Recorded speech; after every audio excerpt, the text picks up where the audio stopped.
বন্ধুগণ, আজ 28শে জানুয়ারি 2025।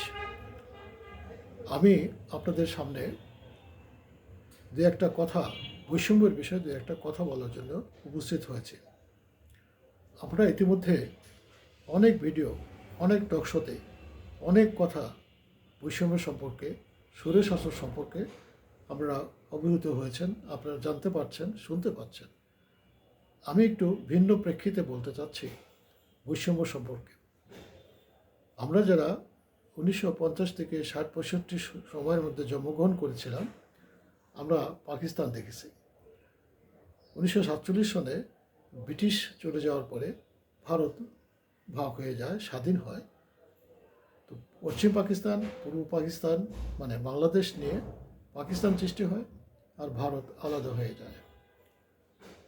পাকিস্তান সৃষ্টির পিছনে যতটুক আমি বুঝতে পারি, যতটুক বুদ্ধিজীবী, অধ্যাপক, জ্ঞানী ব্যক্তিদের কথা থেকে জানতে পারি, যতটুক কিতাব থেকে জানতে পারি, সেটা হয়েছিল ধর্মভিত্তিক। মুসলমান হিসাবে পশ্চিম পাকিস্তান, পূর্ব পাকিস্তান। পূর্ব পাকিস্তান মানে পূর্ববঙ্গ ছিল, এখানে মুসলিম অধ্যুষিত সংখ্যাগরিষ্ঠ দেশ। সেই হিসাবে এটা পূর্ব পাকিস্তান হিসাবে সৃষ্টি হলো, আর পশ্চিম পাকিস্তান সৃষ্টি হলো, দুইটা মিলে পাকিস্তান। সেই পাকিস্তানে আমরা পূর্ব পাকিস্তানের বাঙালি হিসাবে আমরা কি বৈষম্যের শিকার হয়েছিলাম সেই সম্পর্কে আমি একটা দুইটা কথা বলবো। এই প্রসঙ্গে আমি একটু বলে রাখতে চাই যে শুধু ধর্মভিত্তিতেই কোনো রাষ্ট্র হয় না। যদি তাই হতো তাহলে আরব দেশে একটা রাষ্ট্র হতো, সেখানে তো সবাই মুসলমান, কেউ তো অন্য কোনো ধর্মের লোক নাই। তাহলে সেক্ষেত্রে সেখানে যদি ভিন্ন ভিন্ন রাষ্ট্র থাকতে পারে, একই ভাষা, একই কালচার, একই সংস্কৃতি, একই ধর্ম, তবু ভিন্ন ভিন্ন অনেক রাষ্ট্র।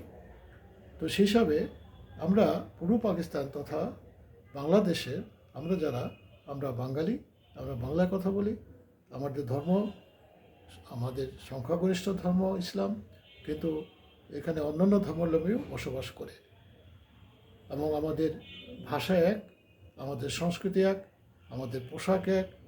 আমাদের বাংলাদেশের সামগ্রিক ভৌগোলিক অবস্থার কারণে আমরা একটা ভিন্নতর রাষ্ট্র, মুসলমান অধ্যুষিত রাষ্ট্র। তো সে প্রেক্ষিতে আমাদের পাকিস্তান ভিত্তিতে আমাদের যে ন্যায্য হিস্সা পাওয়ার কথা ছিল, আমরা সেটা পেতাম না। আমরা নানানভাবে বৈষম্যের শিকার হয়েছি। সেই বৈষম্য হিসাবে এখানে আমি আপনাদেরকে উপস্থান করতে বলতে যাচ্ছি যে পূর্ব পাকিস্তানের জনসংখ্যা দিক থেকে বেশি হওয়া সত্ত্বেও অর্থনৈতিকভাবে, সামাজিকভাবে, সরকারি বেসরকারি চাকুরি থেকে শুরু করে ব্যবসা বাণিজ্যে বৈষম্যের শিকার হয়েছিল।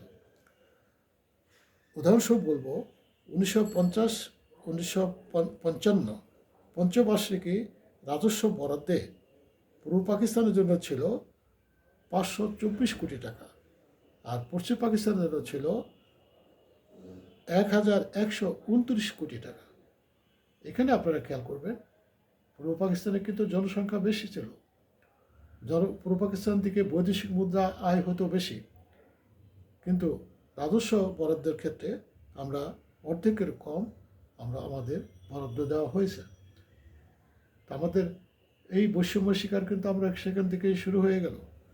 এরপরে যদি আসি, আরও যদি আমরা দেখি চাকরিতে আমরা কীভাবে পাকিস্তান ভিত্তিতে আমাদের চাকরি বা অন্যান্য ক্ষেত্রে আমরা কীভাবে সেই এটা পেয়েছি।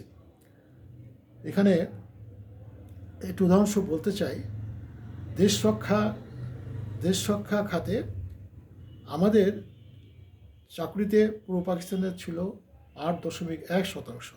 দেশ রক্ষা এখানে মানে সেনাবাহিনী, পুলিশ থেকে আরম্ভ করে অন্যান্য আইন শৃঙ্খলা বাহিনী সবাইকে মিলেই বলা হচ্ছে। আর পশ্চিম পাকিস্তান ছিল 91.9%, অর্থাৎ প্রায় 92%।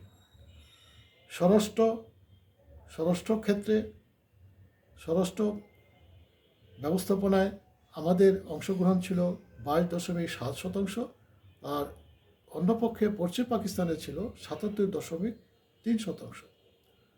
শিক্ষার ক্ষেত্রে শিক্ষা খাতে ছিল পূর্ব পাকিস্তানের জন্য 27.3%, আর পশ্চিম পাকিস্তানের জন্য ছিল 72.7%।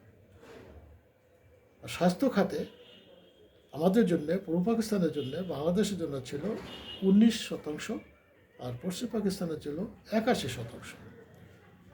তাহলে আমরা বুঝতে পারি বৈষম্য কাকে বলে, আমরা বৈষম্য কীভাবে শিকার হয়েছিলাম।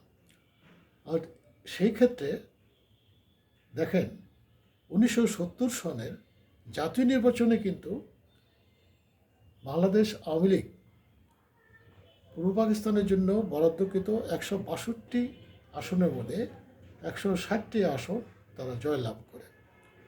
আর পিডিপি নামে একটা দল একটি আসন পায়, আর স্বতন্ত্র পেয়েছিল একটি। এখানে পাকিস্তানের মুসলিম লীগ, জামায়াত ইসলামী তারা কোনো সিট, কোনো আসনে জয়লাভ করতে পারে নাই। এটা এরপরেও আমরা বৈষম্যের হাত থেকে রক্ষা পাই না।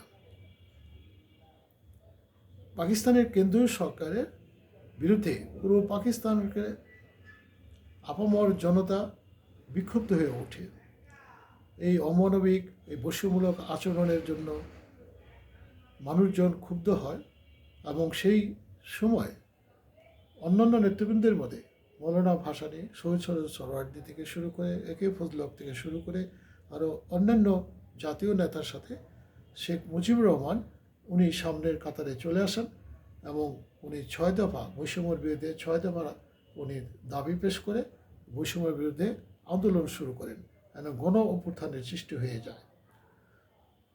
কিন্তু দুঃখজনক যে 2024 সনের জুলাইতে আওয়ামী শাসনের বিরুদ্ধে বৈষম্যের ধ্বনিতে বৈষম্যের কথা বলে আওয়ামী সরকারের বিরুদ্ধে ছাত্র জনতার আন্দোলন করে ওঠে। বৈষম্য কি? প্রথমে ছিল কোঠার বৈষম্য, চাকরিতে কোঠা, তারপরে নিয়ে আসে সেটা জাতীয় পর্যায়ের বৈষম্য। এরপরে তারা দাবি নিয়ে আসে এই বিগত স্বৈর শাসকের পদত্যাগের দাবি নিয়ে তারা সামনে আসে, এবং সেই আন্দোলনের সাথে কিছু দেশের এবং বিদেশের শক্তি সংযুক্ত হয়। এটা ঠিক আওয়ামী লীগ 15 বছরে 16 বছরে একটানা ক্ষমতা থেকে তারা রাজনৈতিক ক্ষেত্রে বৈষম্য দূর করতে পারেনি। তাদের এটার জন্যে মানুষ বিক্ষুব্ধ ছিল। অর্থনৈতিকভাবে উন্নয়ন হলেও কিন্তু সামাজিকভাবে, রাজনৈতিকভাবে বৈষম্য সৃষ্টি হয়ে যায়। সেক্ষেত্রে আওয়ামী লীগের নেতৃবৃন্দকে অবশ্যই আমরা বলবো তাদের ব্যর্থতা। তো এখানে আমি বলবো যে বর্তমানে যে বৈষম্য নিয়ে কথা বলা হচ্ছে, এটা আমাদের ভিতরের, বাংলাদেশের ভিতরের একটা বৈষম্যের বিষয়। সেই বৈষম্যটা 1970 সনে বা 1965 সনে পাকিস্তানের যে বৈষম্য ছিল সেই বৈষম্য না। এইটা আমাদেরকে একটু খেয়াল রাখতে হবে। জুলাই 24-এর বৈষম্য আর 1965 বা 1970 সনের পূর্ব পাকিস্তানের প্রতি পশ্চিম পাকিস্তানের বৈষম্য এক নয়, একই মাত্রার না, একই ম্যাগনিটিউডের নয়, একই অর্থনৈতিক দৃষ্টিকোণ থেকে এক না। তো এই ক্ষেত্রে আমাদেরকে সবাইকে একটু সেই জিনিসটা লক্ষ্য রাখতে হবে, বুঝতে হবে যে বর্তমান যারা আন্দোলন করে, তরুণ ছাত্ররা, ছাত্রছাত্রীরা আন্দোলন করছে, তারা বৈষম্য দূর করবে, তাদেরকে আমি অনুরোধ করব তারা যেন সত্যিকারের বৈষম্য কী সেটা বুঝে যেন আন্দোলন করে। আমরা এটা বলছি না যে স্বৈরশাসক বৈষম্য করে নাই, অবশ্যই করেছে, তার জন্য তার প্রায়শ্চিত্ত তাদের করতে হবে।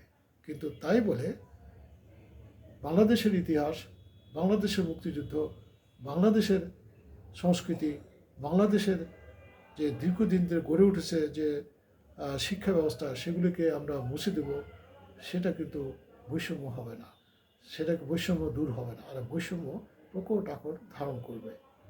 ধন্যবাদ।